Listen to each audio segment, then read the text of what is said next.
we'll be making this responsive Viz container. This paves the way for mobile optimization and creating visualizations that can be embedded in existing web pages or products. We'll be using the Resize Observer API in conjunction with unidirectional data flow and immutable update patterns. Here's this program that draws the inner rectangle for a visualization. Now, if we open this full screen, it does adjust to the size of the window. However, when we change the size of that window, it does not update. Ideally, when you change the size of the window, that frame inside should adjust. This is the key to making responsive visualizations that respond to resize and sort of transform themselves like water to fit in their container. Like water, as in this famous Bruce Lee quote. Be formless, shapeless, like water.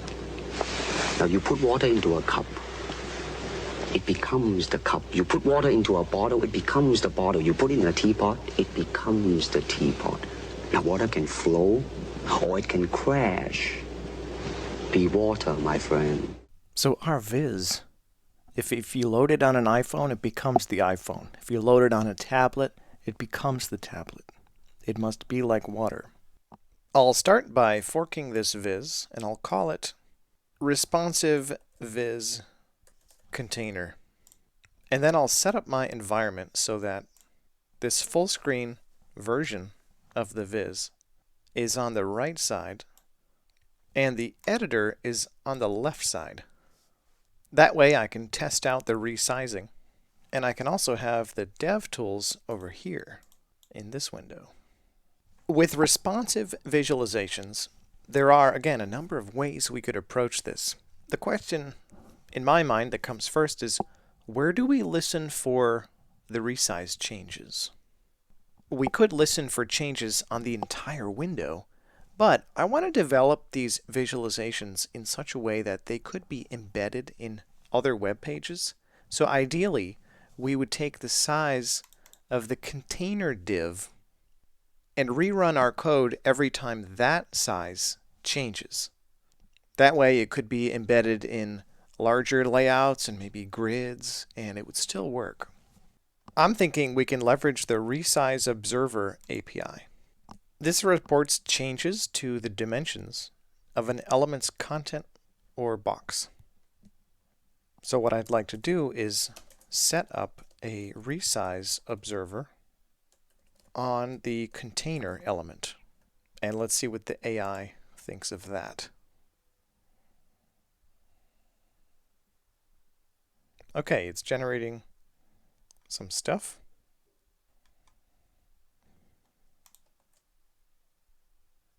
And that looks about right. It's setting up a new Resize Observer, and then it's calling resizeobserver.observe container. Now, where I disagree with this code is that it's calling all this stuff again. And so there's a lot of duplicated logic. So I don't want to do any of that. Let's check if this even works. With console.log, width and height. Now, in our responsive page, we get the initial value, which is nice, and then if we resize, oh my gosh, it's working. We're getting the new height and the new width. All right, that's how you can use a Resize Observer to listen for changes in dimensions on a div. Now, I'd like to use the unidirectional data flow pattern that we used in the mouse follower example to track the width and height on our state. To do that, we can leverage the second argument to main, which has our state and the setState function. And initially, state is an empty object, so we can say if state.width is undefined, which is sort of our signal that we haven't instantiated it yet. Then we can set up this Resize Observer And as soon as we get access to the initially measured width and height, we can call setState, passing a function that takes as input the previous state and returns a new state, which has all the properties of the old state.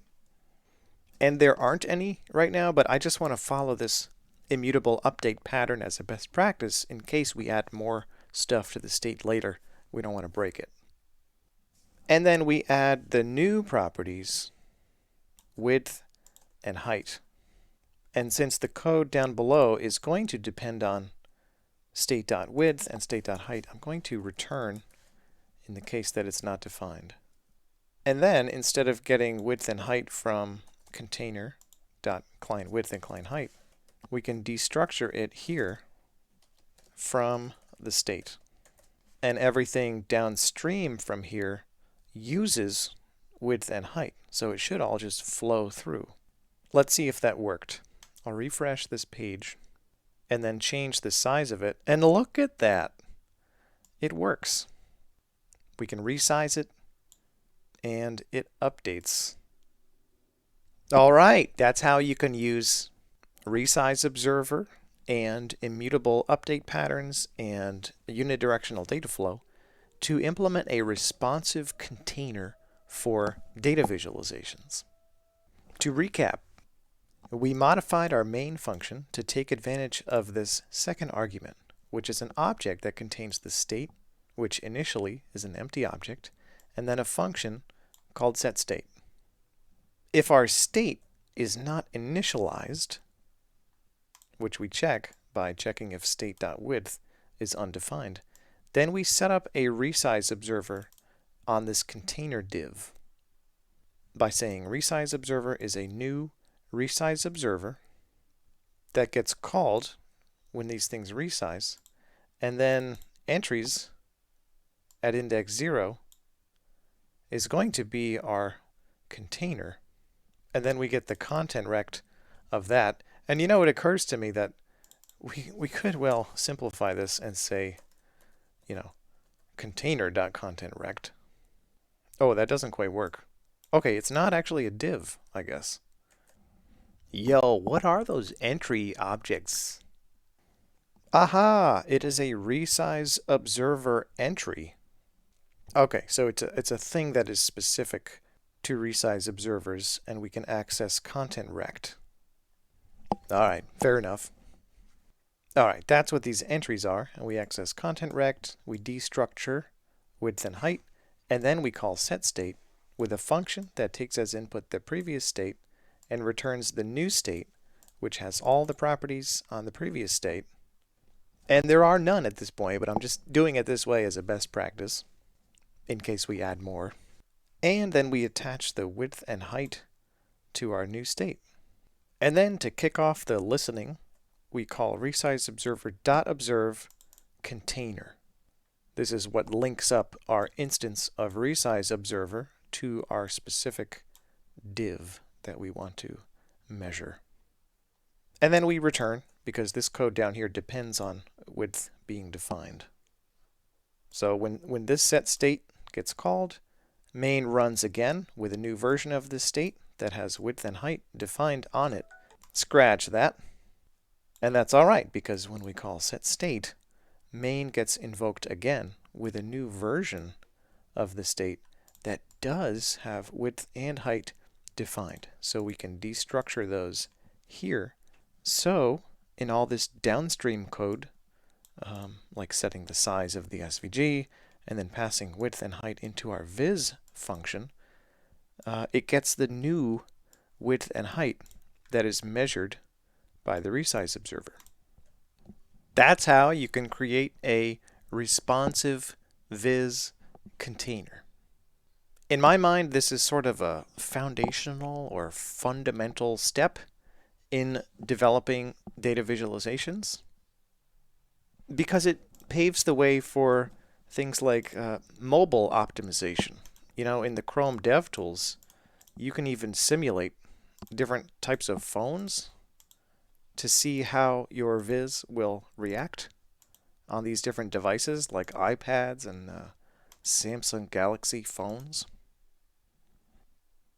It's also important for visualization components that will end up being embedded in other websites or existing products.